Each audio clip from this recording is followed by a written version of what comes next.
We're going to start with the rucks, are we? Yeah, probably. Yeah. How much sleep you losing trying to work it out? Not too much. We're lucky. On Friday night we got a little sample size. Played a quarter without a ruck and had to be creative. So, got some things up our sleeves. Really? See what an option? I think we're not going to sort of say one person. I reckon we'll just have to carry the load. And I like being creative. So we'll get to match committee and look at some options. With him, what's the risk, I guess, to take him out of the defence if he's already playing an important role with Jeremy out? Yeah. Well, we don't have another key defender to come in to play that role if he goes in the ruck. So I think that's why we might have to be a bit creative and some play minutes with Bill and maybe Dan and maybe some others. Yeah. You expressed that you'd be reluctant to throw Oscar Steen to the Wolves. I mean, he's played 2 VFL games. Do you stand by that? Is you reluctant to play him on Thursday night? I just want to make it really clear we're wrapped with how he's going. Yeah. He has come in and really shown what he's capable of. I think we've got a player for the future, no doubt in that. But as I said on Friday night, I'm not keen to put people into the Wolves as you put it. I want to make sure we set them up to succeed, and so we're just going to make sure that's the right time. I'm not saying it's not futuristic. It might be in a couple of weeks, who knows? But it won't be this week. What about Nathan Kruger? We saw Nathan Kruger. How far away is he?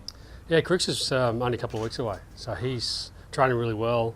I think he might get a bit of match play some stage this week, and then maybe a bit more the week after, and we'll see where we're at. Great. Just with the latest tests, when are you hoping to get Mason back? I think he was waiting on a few more tests on hematoma, or? Yeah, 2 weeks. Mason's 2 weeks, gets another scan, and then we reassess. We won't know until we get that 2 week scan.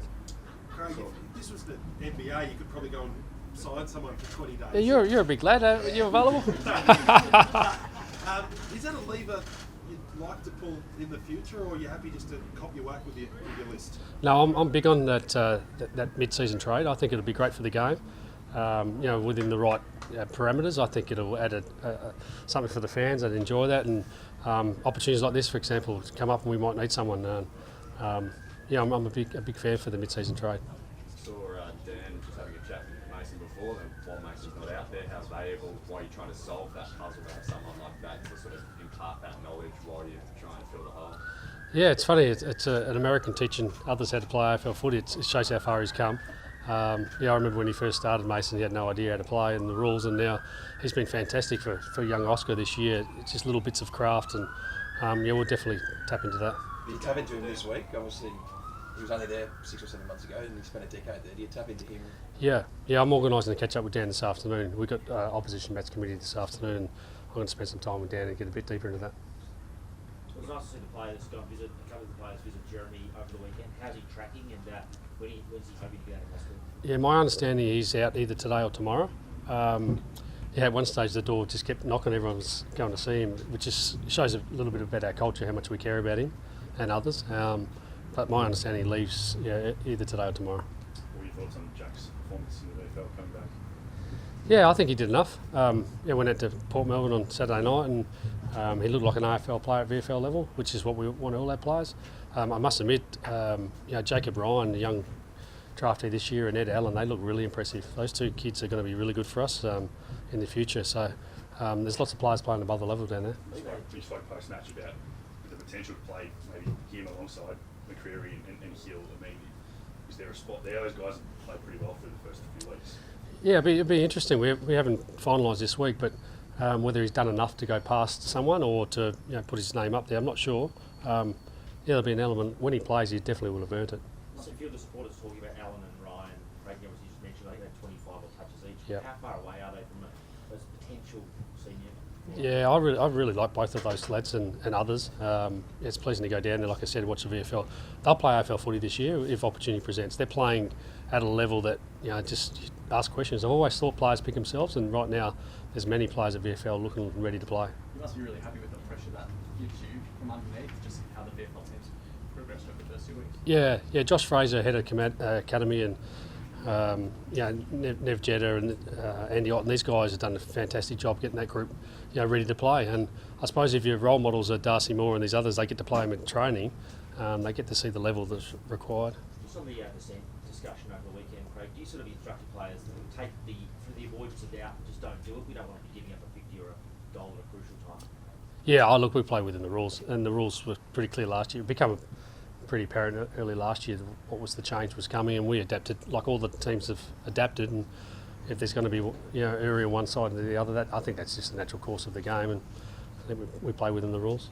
We saw Jordan just come off. I might have missed him coming back out, but is there anything there Jordan. to going? No issues at all. We've got a 6-day break. We've had back-to-back 6-day breaks. We're looking after our best players.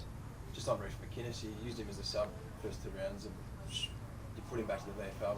Is he under consideration this week, given he kicked 3 goals and moved really well? Yeah, he's definitely, his magnet will be around the mark somewhere, and we're way up what that looks like. I'm not sure we'll play ruck, but we'll see where he fits. This Easter Thursday fixture, you played in a couple 20 years ago. Did I? Yeah. I can't remember How that. big is this for Brisbane, having Collingwood up there on a Thursday night? Yeah, look, we were up there last year. It's a fantastic occasion. The crowd will come, and we're under no illusion that they're hard to beat up there. I don't know how many home games they've lost in the last couple of years, but it wouldn't be many. Their backs against the wall a little bit. It's going to be a great game. You sort of look to their round 2 form, Craig. I mean, it's franked by the fact, I guess, they dominated Melbourne for the best part of 3 quarters, albeit before the lights went out, but then Melbourne won by 50 points yesterday. Right now it seems like they're a different team at home, and we go up there knowing that they don't lose too many home games, and you're going to have to beat them in the contest and bring the best version of us. They're not going to give us anything, and it should be a great game. Big McInerney likes the old Clark Keating spike. Do you need to be ready and maybe have someone there to catch it? Yeah, it's always an issue if you've got a guy that's a lot taller than the opponent ruckman. I just think we'll have systems around all those things if we're playing undersized ruck at some stage. But he's someone we have to watch, won't we? How disappointed is Darcy Cameron? I mean, he's probably coming off his best game in round 2 to go down like he did. He must be devastated in a way. Yeah. Look, we feared the worst, to be honest. We thought it could have been an ACL, and to get the phone call from the doctor on Saturday morning, I really didn't want to take the call, but it was good news in that regard. But still, it's a longer term injury. So, I'm a positive guy. I think we're looking forward to having him back. When he's back in 8 to 10 weeks, and I've got a few coming back around that time, which will be good. Frampton, I think, did a good job on Lynch and stages on Friday night. Will you be looking at Danaher or Hipwood? What's I'm not sure, Tom. I haven't sort of looked that deep yet, but we'll get to that this afternoon. We sort of have a team defence, and whoever's sort of playing deep, he'll probably grab that guy, and whether it's Danaher or whoever else that goes through there. But we're really pleased with his game. I think everyone could see why we recruited him, and we want him to believe in himself and keep being that guy. Thank you, guys.